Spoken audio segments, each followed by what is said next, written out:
श्री शिवाय नमस्तुभ्यम।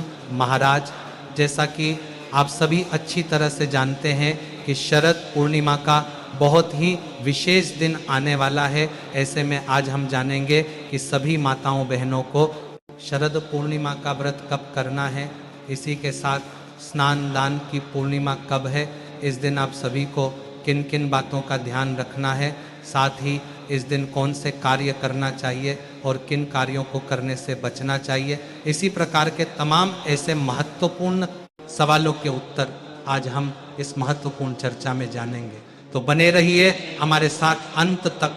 तो महाराज, सबसे पहले तो ये जान लेते हैं कि आखिरकार इस बार साल 2025 में शरद पूर्णिमा का व्रत हमें कब रखना है, स्नान दान कब करना है। देखिए महाराज, आप सभी जानते ही हैं कि प्रत्येक महीने में पूर्णिमा की तिथि आती हैं।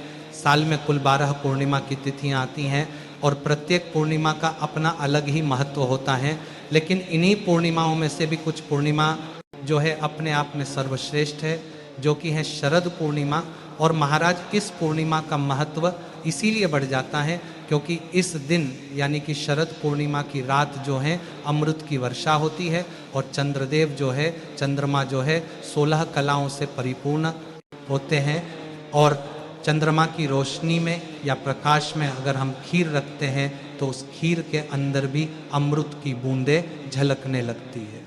तो महाराज, इसीलिए शरद पूर्णिमा अपने आप में बहुत अधिक सर्वश्रेष्ठ और विशेष पूर्णिमा की तिथि मानी गई है। इसको कोजागरी पूर्णिमा के नाम से भी जानते हैं। शास्त्रों में ऐसा माना जाता है कि कोजागरी का मतलब हुआ है कि कौन जाग रहा है, यानी कि माता लक्ष्मी जो है वह रात में भ्रमण करती हैं और जो भी व्यक्ति शरद पूर्णिमा की रात्रि में जगे हुए रहते हैं उन्हीं के घर में प्रवेश करती हैं। तो महाराज, इस पूर्णिमा पर कई लोग आधी रात में भी पूजा करते हैं। व्यापारी या मुनिम लोगों के लिए कोजागरी पूर्णिमा या शरद पूर्णिमा अपने आप में बहुत अधिक विशेष पूर्णिमा मानी गई है। तो महाराज, इसीलिए इस दिन बहुत विधि विधान से हमें माता लक्ष्मी जी की पूजा करना चाहिए। साथ में इस पूर्णिमा पर भगवान विष्णु और माता लक्ष्मी के नाम से व्रत किया जाता है। तो सबसे पहले आप ये जान लीजिए कि शरद पूर्णिमा का व्रत आखिर हमें रखना कब है।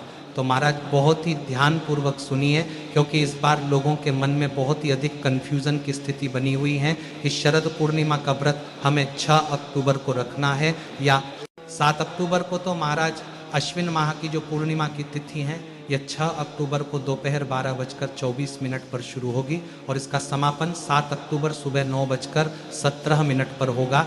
ऐसे में इन दोनों ही दिनों में पूर्णिमा की तिथि विद्यमान रहेगी। लेकिन जो भी लोग शरद पूर्णिमा का व्रत रखते हैं तो उन्हें 6 अक्टूबर सोमवार को ही शरद पूर्णिमा का व्रत रखना है और स्नान दान का कार्य सभी को 7 अक्टूबर को करना है।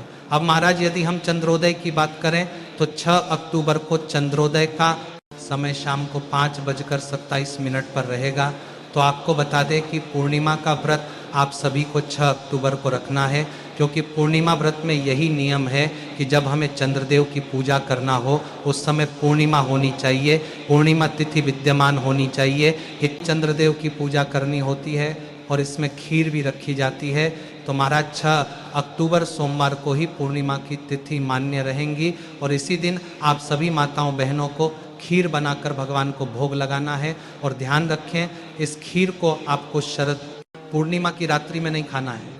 केवल आपको 6 अक्टूबर को जब चंद्रदेव के दर्शन हो गए तो आपको ये खीर अपने घर की छत पर या ऐसे स्थान पर रखना है जहाँ से इस खीर पर चंद्रदेव की रोशनी पड़ना चाहिए और इसे छलनी से ढककर रखें ताकि इसमें कोई कीड़े वगैरह ना पड़े। ढककर छत पर अपने बालकनी में रख दीजिए।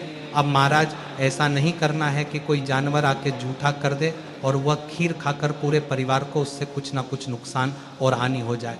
तो बहुत अच्छे से ढके, केवल ऊपर से थोड़ा सा खुले जैसी कोई चीज रखिएगा जिससे उस खीर में चंद्रदेव की रोशनी पड़ सके, क्योंकि महाराज इस दिन अमृत की वर्षा होती है तो इसका कुछ अंश आपकी खीर में आना चाहिए। इसलिए आपको ये खीर 6 अक्टूबर को रात्रि में चंद्रमा के प्रकाश में ढक कर के रखनी है। अब महाराज, अगले दिन 7 अक्टूबर की सुबह स्नान आदि करने के बाद आपको ये खीर अपनी छत से उठा लेना है और फिर आपको इस खीर को प्रसाद स्वरूप घर के सभी सदस्यों को बांट देना है। महाराज, जो भी व्यक्ति इस खीर को ग्रहण करता है तो उस व्यक्ति के जीवन में कभी भी रोगों से जुड़ी समस्या उत्पन्न नहीं होती है। घर में हमेशा सुख तक पर शांति समृद्धि बनी रहती है।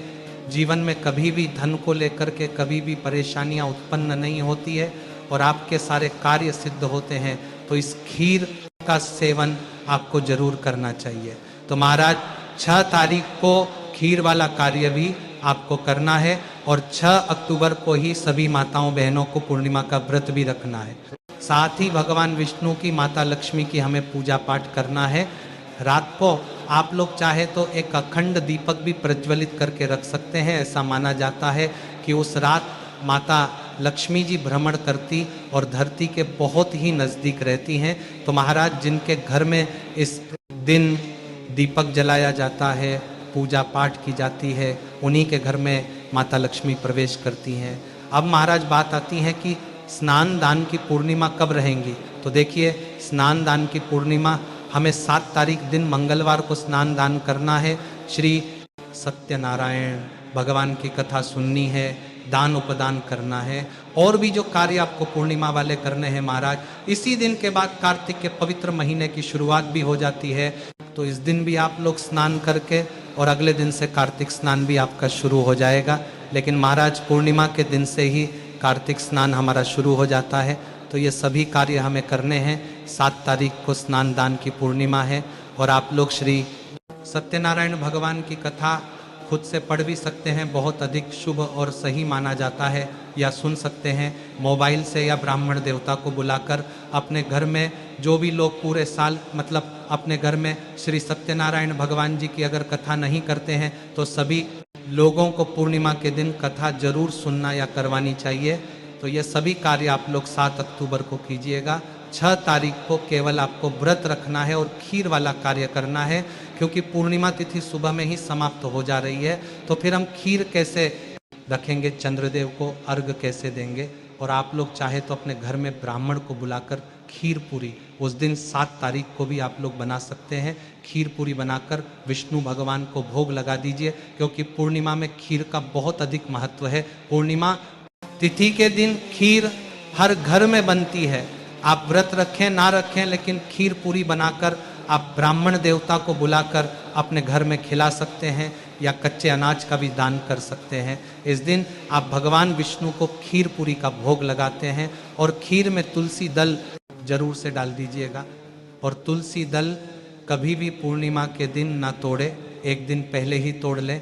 पूर्णिमा के दिन आप तुलसी जी की भी पूजा कर सकते हैं और इस दिन आप लोग पीपल वृक्ष की भी पूजा कर सकते हैं। आप केले के वृक्ष की भी पूजा पाठ कर सकते हैं, दीपदान कर सकते हैं और साथ ही आप जरूरतमंद लोगों को आप लोग कुछ भी दान कर सकते हैं, खिला पिला सकते हैं, बांट सकते हैं। आपका सामर्थ्य जितना है उतना आप दान कर सकते हो। जबरदस्ती कोई भी चीज़ अपने ऊपर नहीं लेनी है।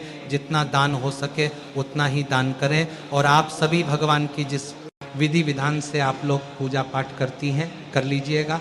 और जो लोग व्रत रखते हैं पूर्णिमा का, तो आप पूर्णिमा की रात्रि में फल से भी अपना व्रत खोल सकते हैं या आप चाहें तो साबूदाना वगैरह खाकर भी आप व्रत खोल सकते हैं। अब महाराज, जिन भी लोगों को अगर पूर्णिमा का व्रत शुरू करना है तो वह शरद पूर्णिमा से भी अपना व्रत शुरू कर सकते हैं या आप चाहें तो कार्तिक पूर्णिमा से भी अपना व्रत शुरू कर सकते हैं, क्योंकि कार्तिक का महीना भगवान विष्णु और माता लक्ष्मी को बहुत ही अधिक प्रिय होता है, जो कि इस बार 8 अक्टूबर दिन बुधवार से शुरू हो रहा है। तो इस बात का आप लोग ध्यान रखिएगा। और 8 अक्टूबर से ही हमारा स्नान दान कार्तिक स्नान शुरू हो जाएगा। तो महाराज, ये थी कार्तिक पूर्णिमा से जुड़ी महत्वपूर्ण जानकारी और कुछ सावधानियां जिनका आप सभी को पालन जरूर से करना है।